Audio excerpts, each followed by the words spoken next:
Alrighty then. Successful Indie Author, 5-Minute Focus, episode 1227. Things to Leave Behind.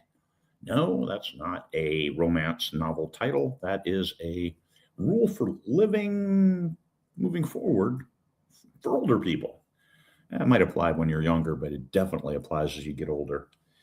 One of the things that we need to leave behind is trying to fix things that we didn't break. I see a lot of old people arguing on social media. It's like, hey, you didn't break it. Well, maybe you did, but if you didn't break it, it's not your responsibility to fix it. Pass that off to the next generation or those people who did break it. Put an onus on them. You fix this. A lot of times, local communities, they'll ask for volunteers. Hey, we need people to come help with this. And the people who broke it are still involved. But the people who are going to fix it, sure, they're going to come over there. Yeah, I'm not playing that game. Again, these are lessons learned the hardest way. What about one-sided relationships? Relationships where you seem to be doing all the work. Why would you do that? Well, it's just because we think they're fulfilling. We think that's what our purpose is, that we're helping people out, that we're all expanding and growing. And you realize that you're just a tool in their toolkit and that you're not getting an equal share of that relationship. You're giving more than you're getting. I think those are really good things to leave behind. Volunteerism, that's one thing. As we get older and wiser, we know that we can help. We know this. I can help with that. I've done that 10 times, and it doesn't always turn out how you expect. And maybe you should do this instead. So then you get to volunteer, because people who get things done, everybody wants them on their volunteer group because you get things done. And hey, we'll get done. We'll finish what we're working on, and then we'll move on to something bigger and better. A lot of times we have other things going on, especially as we get more inefficient with our time. And that happens when you get older, because sometimes you just can't function like you need to. So what do? Hey, I used to be able to do all this. So yeah, let me volunteer. And you volunteer and you help. And all of a sudden now you don't have time for your other stuff. And you've got to maintain your focus on what is your personal goal. What are you trying to accomplish in your life? And especially as an author, you've got to give yourself writing time. You've got to give yourself do nothing space. Yeah, you fill it with writing, you fill it with thinking, you fill it with plot management, you fill it with character development, you fill it with those things that take time, that don't make it look like you're busy, but you are, and you have to protect that. Sometimes people are less than what they're capable of. And this happens with authors a lot. There are some incredible authors out there, but they've always been told, hey, you can't make a living at writing. You can't do this. Hey, how's your day job coming?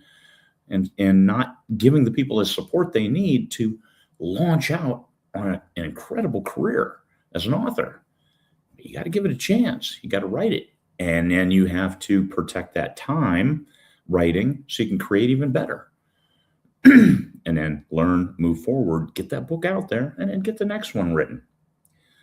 Sometimes we're mean when kindness will do. However, right now, one of the worst trends, and this has been going for a few years, is weaponized empathy.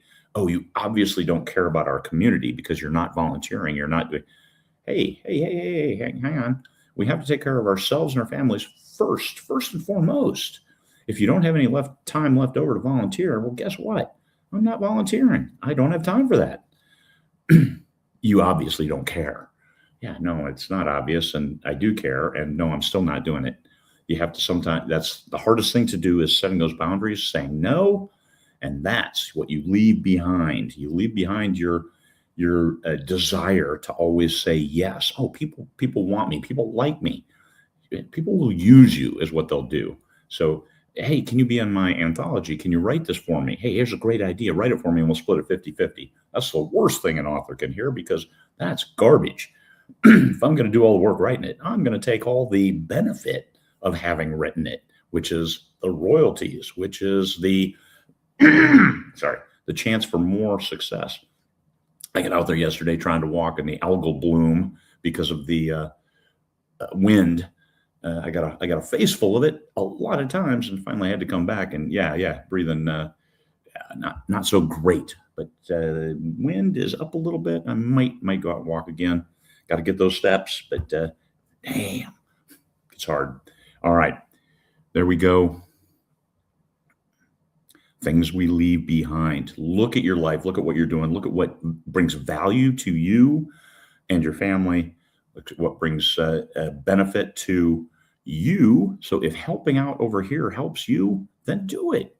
But don't do it just because they're trying to guilt you into it. That's the worst reason to do something.